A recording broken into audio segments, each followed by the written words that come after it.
Hello friend, my name is Weekend, and in today's tutorial I'm going to show you how to track your footage by using Adobe After Effects. And after tracking your footage, I will show you how to send your tracked data from After Effects and import them into Blender.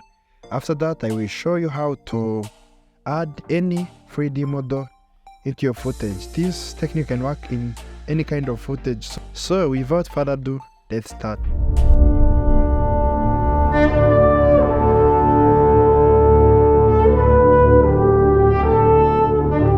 Okay, so here we are. We are going to start by opening Adobe After Effects. And I'm using 2024. As I told you, this can work in any footage. So we start by doing the normal things in After Effects. I think you all know this. We get new project and then new composition from footage and browser where we've saved our footage. In my case, mine is in this first folder, and import it in Adobe After Effects. So after it is being imported, you can see we have the sequence which match with our footage. Okay, the next thing we do is to go here and search for 3D camera track, and if drag and drop it here, and you wait a little bit. This process can take a while depending on how long your footage is. So when it's done, we will see many tracked data here. As you can see, we have many tracked data, so we're going to click here and create solid and camera. Okay, and if we try to play, you can see our solid is very tracked to our camera. This is normal thing in After Effects. So what we're going to do, we're going to take this tracked data and transfer them into Blender. So okay, it's working perfect. Let's open up Blender, and in my case I deleted everything by default, and if you found other things you can delete them. And in this tutorial we are going to use the plugin which called AE2Blend. It will help us to transfer the tracked data from After Effects and into Blender.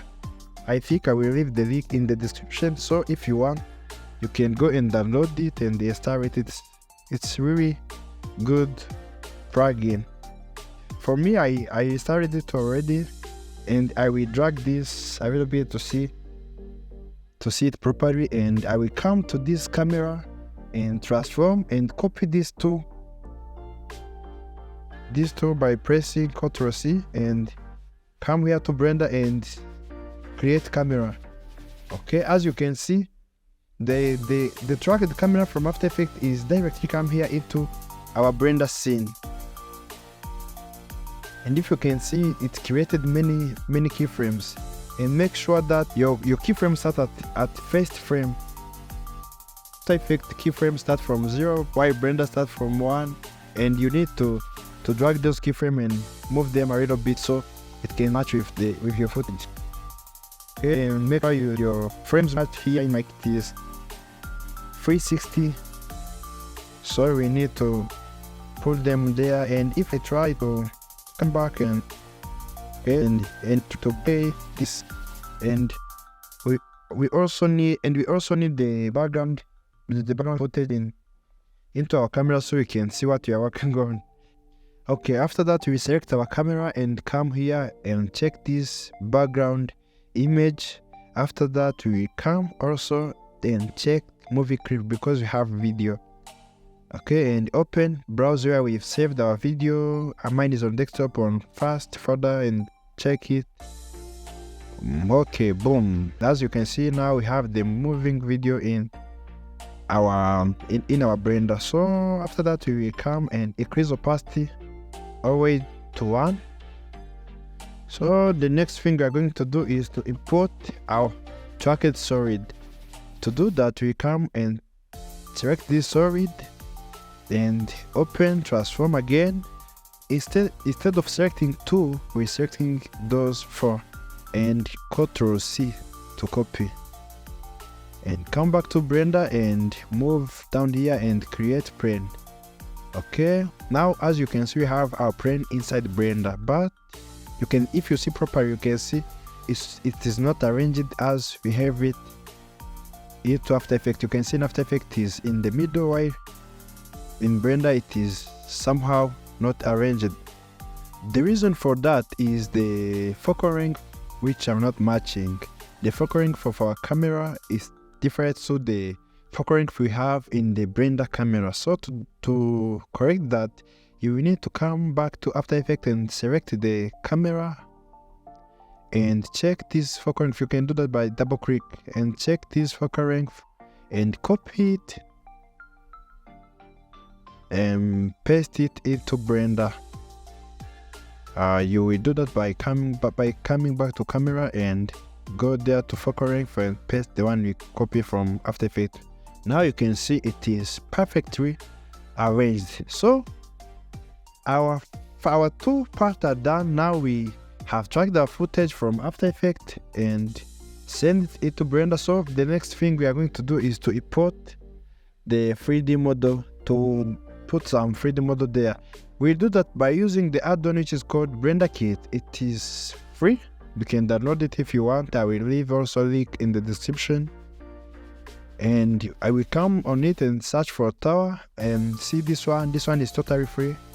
It is the Stark Tower.